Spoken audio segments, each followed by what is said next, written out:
Bismillahirrahmanirrahim. Assalamualaikum warahmatullahi wabarakatuh. Alhamdulillah wassalatu wassalamu ala Rasulillahi wa ala alihi wa ashabihi wa mawala ma ba'd. Bapak Ibu, para pendidik yang dimuliakan oleh Allah Tabaraka Ta'ala, kita masuk di kaidah ke-22, yaitu tinggalkan. Ya, sikap atau perlakuan menolak secara langsung. Jadi ketika misalnya anak kita meminta sesuatu, anak kita menyampaikan sesuatu, jangan langsung ditolak. Jangan langsung mengatakan tidak bisa. Tetapi hendaknya apa? Kita ajak diskusi mereka. Ya, kita ajak mereka untuk berbincang, berdiskusi. Ya, kita coba untuk memastikan sebelum kita mengambil keputusan final. Apakah yang disampaikan anak itu kita terima atau kita tolak? Ya, kita awali dulu dengan apa? Diskusi. Ya, kita ajak bicara anak kita dengan cara yang baik. Kita pengen mendapatkan kepastian. Ya, apakah yang disampaikan anak itu baik atau tidak, benar atau salah, ya, membahayakan atau tidak. Ini harus kita pastikan dulu. Nah, jadi Bapak Ibu yang saya muliakan, jangan mengatakan tidak secara langsung ketika anak kita meminta sesuatu dari kita. Kecuali kalau kita sudah yakin bahwa jawaban satu-satunya adalah tidak, gitu loh. Ya. Dan ini banyak sekali para ibu terutama ya yang langsung menolak permintaan anak-anaknya. Awal ketika anak baru ngomong langsung ditolak.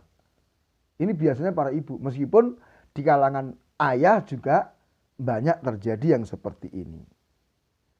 Jadi banyak orang tua itu langsung mengatakan tidak atau menolak permintaan sebelum memastikan dengan baik apakah permintaan itu layak untuk ditolak atau tidak. Ya. Jadi misalnya anak kita mengatakan, ayah, ibu, aku mau main ya dengan temanku. Ya, langsung dijawab, enggak boleh. Ya. Demikian juga ketika misalnya anak kita menyatakan ingin makan sesuatu. Langsung jawab, enggak boleh. Ya, atau udah makan apa adanya itu. Jangan macam-macam kamu. Ya.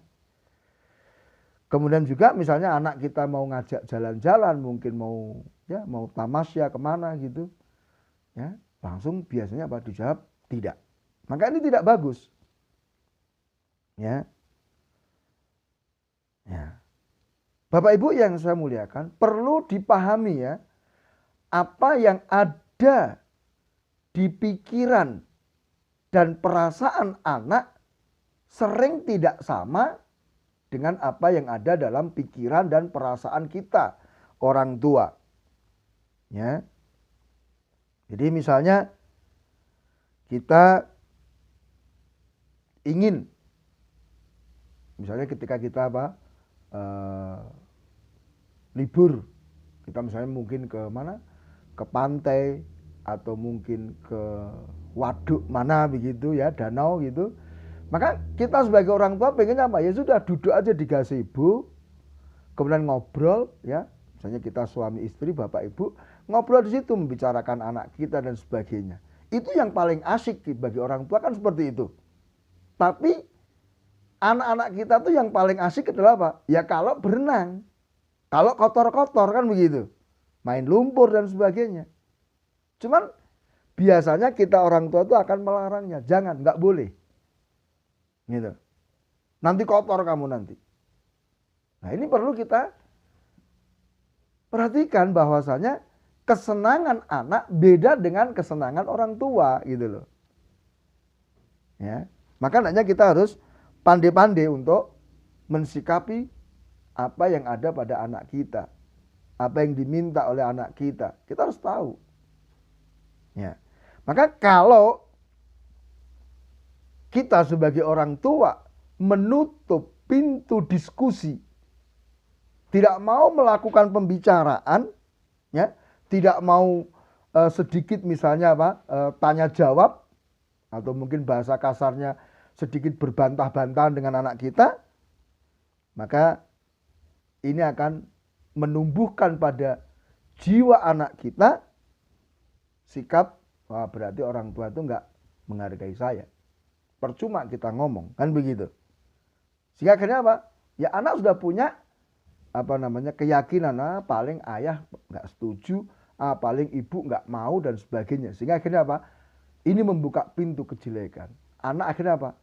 Wis mending saya dimarahi, lebih baik saya dihukum daripada saya harus ngomong dulu kepada orang tua.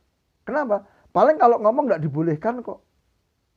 Nanti kalau minta izin, paling ya dilarang. Nah, udah nekat aja dulu. Risiko pikir belakang, kan begitu. Ya, maka ini harus hati-hati karena akhirnya anak nggak percaya lagi sama kita kalau sudah seperti ini. Ya, anak nggak mau lagi ngomong dengan kita dan ini berbahaya. Ya, nah, kemudian Bapak Ibu yang saya muliakan, kenapa sih kita mesti harus mengatakan tidak kepada anak kita dalam segala sesuatu? Terus apa fungsinya kita melatih mereka? Apa faedahnya kita berdiskusi, berbincang dengan mereka? Ya? Kenapa kita tidak mendiskusikan dulu, membahas dulu tentang sebab? Sehingga dari situ kita bisa menentukan apakah keinginan anak kita itu kita tolak atau kita izinkan. Nah, mungkin dan tidak menutup kemungkinan Bapak Ibu yang saya muliakan bahwa apa yang dikatakan oleh anak-anak kita itu benar. Ya. Maka di pertemuan yang lalu sudah kita sampaikan hendaknya kita ini menjadi pendengar yang baik. Gitu loh. Ya. Jadi misalnya anak kita minta sesuatu, ya tanya aja, kenapa kamu begitu? Alasannya apa? Ya. Ya, sambil kita dengarkan dengan cara yang baik jawaban dari anak-anak kita.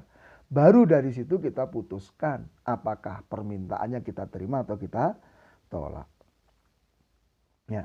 Sering ya orang tua kita tuh sok gitu loh. Ya. Kita sebagai orang tua tuh kadang sok demokratis atau sok gimana gitu ya. Kita sering dengar kan orang tua mengatakan, "Wahai anakku, ya memang engkau ini punya hak untuk memilih, punya hak untuk memutuskan. Ya, engkau ini Masya Allah, pinter, berakal, cerdas. Tetapi saya nasihatkan, engkau jangan melakukan ini. Engkau tidak boleh melakukan itu. Supaya engkau tidak menyesal. Ya, supaya engkau tidak jatuh dalam perkara yang membahayakan." Seringnya begitu. Kelihatannya indah kan? Tapi ini sebenarnya bentuk pemaksaan. Ya, kepada anak-anak kita. Nah, maka ketika jawaban kita sebagai orang tua terhadap permintaan anak-anak kita terus seperti itu, ya ini akhirnya akan menimbulkan gangguan pada kejiwaan anak-anak kita. Ya. Sehingga akhirnya anak itu tidak punya rasa percaya diri. Ya. Akhirnya anak juga tidak bisa melihat kemampuan dirinya. Ya. Anak juga tidak punya pengalaman nanti ke depannya. Ya. Anak enggak ke depan ketika udah dewasa, bahkan mungkin nanti setelah menikah, enggak bisa membuat keputusan. Nah, maka mari kita bangun diskusi yang hangat, yang membangun. Ya, ketika kita menghadapi permintaan dari anak-anak kita. Ya.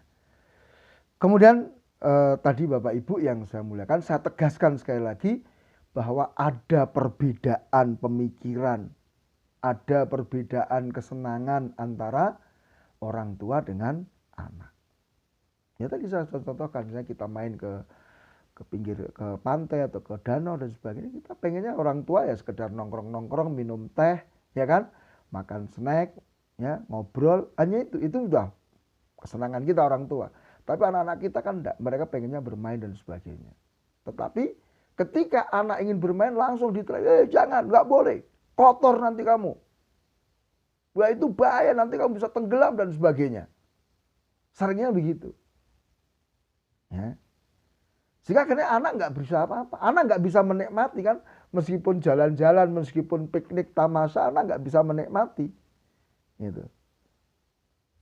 Nah, ini perlu menjadi pemikiran kita. Kenapa sih nggak kita izinkan saja? Toh misalnya dia main, paling pol kan kotor kan, pakaiannya kotor, badannya kotor, ya kan? Dan kekotoran itulah puncak dari kesenangan anak ketika mereka bermain gitu loh. Ya biarkan aja, selama tadi tidak membahayakan. Ya, kita tinggal memberikan rambu-rambu saja. Ya. Nanti kalau kamu main kotor sampai rumah dicuci sendiri bajunya. Ya, perjanjiannya gitu aja, selesai. Anak akan senang. Ya. Anak akan gembira, anak akan menghargai kita. Ya. Jadi sekali lagi Bapak Ibu yang saya muliakan, jangan langsung menolak permintaan anak kita. Jangan langsung menolak pemikiran, pandangan dari anak-anak kita. Tapi sekali lagi, yuk dipastikan, yuk didiskusikan dengan cara yang hangat demi perkembangan, pertumbuhan anak-anak kita di waktu yang akan datang. Subhanakallahumma bihamdika asyhadu an la ilaha illa anta astaghfiruka wa atubu ilaik. Wassalamualaikum warahmatullahi wabarakatuh.